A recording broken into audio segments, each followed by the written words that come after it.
ప్రపంచంలోనే అతిపెద్ద ఆధ్యాత్మిక కార్యక్రమాల్లో ఈ మహాకుంభమేళా ఈ మధ్యనే ప్రారంభమైంది. పుష్యమాసం పౌర్ణమి సందర్భంగా ఈ మహాకుంభమేళా ఏర్పాట్లు ప్రారంభమయ్యాయి.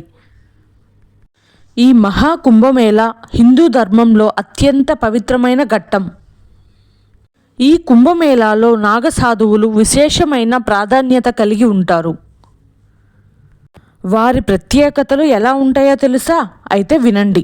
విచిత్రమైన వేషధారణ. నాగసాధువులు పూర్తిగా నగ్నంగా ఉండి వారి శరీరాన్ని బూడిదతో పూసుకుంటారు. ఆధ్యాత్మిక శక్తి. వీళ్ళు కఠోర సాధన చేయడం వల్ల ఆ ఆధ్యాత్మిక శక్తి సంపాదిస్తారు.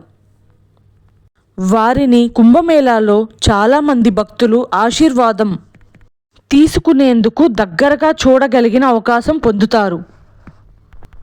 ఈ నాగసాధువులు మొదటగా ప్రాధాన్యంగా షాయి స్నానం చేస్తారు.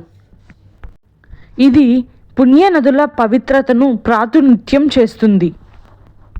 ఈ స్నానాలు చూసేందుకు లక్షలాది భక్తులు తరలి వస్తారు. ఈ నాగసాధువులు భౌతిక అవసరాలను పూర్తిగా వదిలిపెట్టి సన్యాస ధర్మంలో జీవిస్తారు. ఈ నాగసాధువులు ఎందరో భక్తులకు ఆధ్యాత్మికతను కోరుకునే వారికి ప్రేరణగా నిలుస్తారు.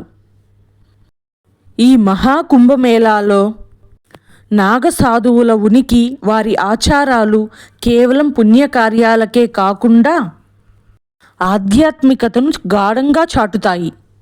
ఈ మహాకుంభమేళా కోసం ఉత్తరప్రదేశ్ గవర్నమెంట్ ఏకంగా 5,000 కోట్లకు పైగా ఖర్చు చేయనుంది. జనవరి 13 నుండి ఫిబ్రవరి 26 వరకు ఈ మహాకుంభమేళా జరుగుతుంది. ఈ సంవత్సరంలో 40 కోట్ల మంది వస్తారని ఉత్తరప్రదేశ్ గవర్నమెంట్ అంచనా వేసింది. అంతేకాదు, ఇక్కడ మెయింటెనెన్స్ కోసం 30,000కి పైగా వర్కర్స్ని ఏర్పాటు చేశారు. ఇల్లులు, రోడ్లు, ఎలక్ట్రిసిటీ, నీళ్లు, కమ్యూనికేషన్ టవర్స్, హాస్పిటల్స్, ఇంకా చెప్పాలంటే 11 లాంగ్వేజ్ల్లో మాట్లాడే AI పవర్డ్ చాట్బోట్ ఎక్విప్మెంట్స్ని పెడుతున్నారు. వీటి వల్ల అక్కడికి వెళ్ళిన ప్రజలకు ఎలాంటి సమస్యలు రావు. ప్రస్తుతం ఉన్న 35 పర్మనెంట్ గార్డ్స్తో పాటు ఇంకో 8 గార్డ్స్ని ఏర్పాటు చేస్తున్నారు. మీరు ఆలోచించేది అయితే అక్కడికి ఎలా వెళ్ళాలనే కదా. మన దేశం నలుమూలల నుండి మొత్తం 13,000 ట్రైన్స్ని ఫ్రీగా ప్రజల కోసం ఏర్పాటు చేస్తున్నారు. ఇది మహాకుంభమేళాకి వచ్చిన భక్తులకు శ్రేయస్సు మరియు క్షేమం కోసం చేస్తున్నారు. Uttar Pradesh government hitech under water డ్రోన్స్ని ఏర్పాటు చేస్తుంది. అడ్వాన్స్డ్ ఫైర్ ఫైటెడ్ వెహికల్స్ని కూడా ఏర్పాటు చేస్తున్నారు. ఇన్ని సౌకర్యాలు చేస్తున్నారుగా ఉత్తరప్రదేశ్ గవర్నమెంట్.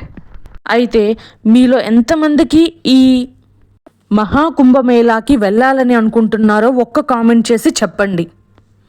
అంతేకాకుండా ఆ త్రివేణి నదిలో స్నానం చేసిన తర్వాత బట్టలు మార్చుకోవడానికి చాలామంది ఇబ్బంది పడకుండా అన్ని రకాల ఏర్పాట్లు చేశారట.